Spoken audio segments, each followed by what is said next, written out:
Poppy তখন superhit আর সাকিব তখন নতুন।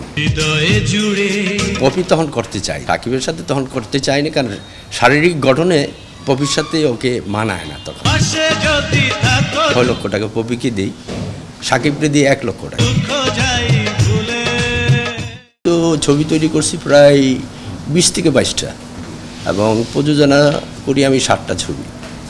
এর ভিতরে সাকিবকে নিয়ে আমার প্রথম ছবি হলো চলচ্চিত্র পপি সাকিব, ছবির নাম হলো ডাকুরানি।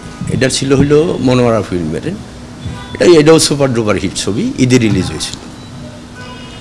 আর এর পরবর্তীতে আমি আরেকটা ছবি নির্মাণ করি, ছবির নাম হলো সিটি টেরর। এটা ছিল হলো আন্ডারওয়ার্ল্ডের উপরে। সেখানেও আপনার সাকিব মান্না, সাকিব তখন কিন্তু স্টার হয়নি, মাত্র 2 লক্ষ টাকা রেমুনেশন নিত, আর তখন মান্নাবাই নিত 6 লক্ষ টাকা। তো মান্নাবাইকে আমি গল্পের মাধ্যমে, মান্নাবাই কিল হয়ে যায়, বেঁচে থাকে সাকিব। তখনকার আমলে এই ছবিটা সুপার ডুপার হিট হয়। এই তখনই সাকিব নিজেই ইন্টারভিউ দিছে পত্রিকায় যে আমার জীবনের প্রথম টার্নিং পয়েন্ট, ছবির নাম হলো সিটি টেরর। পরবর্তীতে আরও অনেক ছবি নির্মাণ করি, কিন্তু সাকিবকে দিয়ে আর হয়নি আমার, কারণ তার উত্থান পতন তো আমরা দেখেছি। সে আমার অনেক প্রযোজক আমার দিয়ে ছবি প্রযোজনা করতে চেয়েছিল সাকিবকে নিয়েই, কিন্তু সাকিব সে সময় আমাকে বাদ দিয়ে অন্য ডিরেক্টর নিতে বাধ্য করছে। তো বিভিন্ন কারণবশত কি কয়, ফিল্মের বাজারও ভালো না এখানে, এই কারণে চলচ্চিত্র থেকে আমরা অন্য ব্যবসায় ডাইভার্ট হয়ে যাই।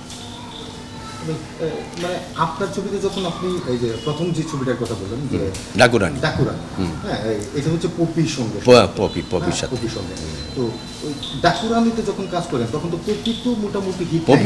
পপি তখন সুপারহিট আর সাকিব তখন নতুন। পপি তখন আমি 6 লক্ষ টাকা পপিকে দিই, সাকিবকে দিয়ে 1 লক্ষ টাকা।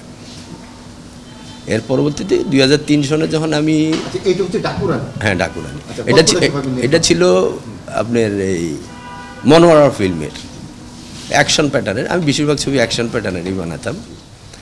আর সিটি টেরর হলো আন্ডারওয়ার্ল্ডের গল্পের উপরে। ডাকুরানিতে থাকতেছেন, হ্যাঁ। তো ডাকুরানি নিয়ে যদি বলেন যে ডাকুরানিতে পপির অবস্থানটা কেমন ছিল, সাকিবের সঙ্গে সে অভিনয় করতে চাইছিল কিনা, এই বিষয়গুলো না। বেসিক্যালি পপি তখন করতে চাইনি, সাকিবের সাথে তখন করতে চাইনি, কারণ শারীরিক গঠনে পপির সাথে ওকে মানায় না তখন। তারপরেও প্রযোজকের যেহেতু ডিমান্ড ছিল যে সাকিবরে দিয়ে আর পপির দিয়ে আমার একটা অ্যাকশন প্যাটার্নের ছবি বানায় যেতাম। সাকিব তখন ওই ছবিতে চরিত্র থাকে তার পুলিশ অফিসার, আর ডাকুরানি থাকে হলেও সে ওই ডাকাত টাইপের। পরবর্তীতে যে কোনো কারণে হয়ে ডাইভার্ট হয়ে সে ওই ডাকাত হয়ে যায় আর কি।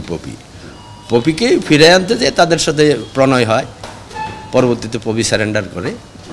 ছবি তখনকার আমলে ছবি সুপার ডুপার হিট এই ছবি।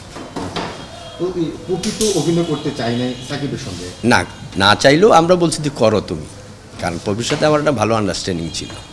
শুটিংয়ে এটা নিয়ে কোনো ঝামেলা হয় না, পপি ইগনোর করে নাই সাকিব? না, যখন একটা ছবি সাইন করে ফেলে তখন আর ইগনোর করার কোনো সুযোগ থাকে না, কারণ প্রযোজকের টাকা ইনভেস্টমেন্ট হয়ে যায়। আর ছবি শুরু করার আগে অনেক ইনভেস্টমেন্ট থাকে, এটা গল্প লেখা, গান recording, dress up, makeup, location choose, তো অনেক টাকা ইনভেস্ট হয়ে যায়, তখন আর ইগনোর করার সুযোগ থাকে না। ব্যবসা কেমন হয়েছিল? ব্যবসা বললাম তো তখনকার আমলে সুপার ডুপার হিট। ওই ঈদে আপনার 6টা ছবি রিলিজ হয়েছিল, এবং ডাকুরানি সুপার ডুপার হিট তখন। এটা কি সাকিবের জন্য চলছে না পপির জন্য? এটা বেসিক্যালি হলো কারোর জন্য ছবি চলে না, ছবি চলে ছবির গুণে, মেকিংয়ে, এবং দর্শকের ভালো লাগা থেকেই ছবি চলে। ছবি আপনি যদি অমিতাভ বচ্চনও দ্বারা করায় দেন, ছবি ফ্লপও হইতে পারে, হিট হইতে পারে। এটা টোটালি নির্ভর করে মেকিংয়ের উপরে।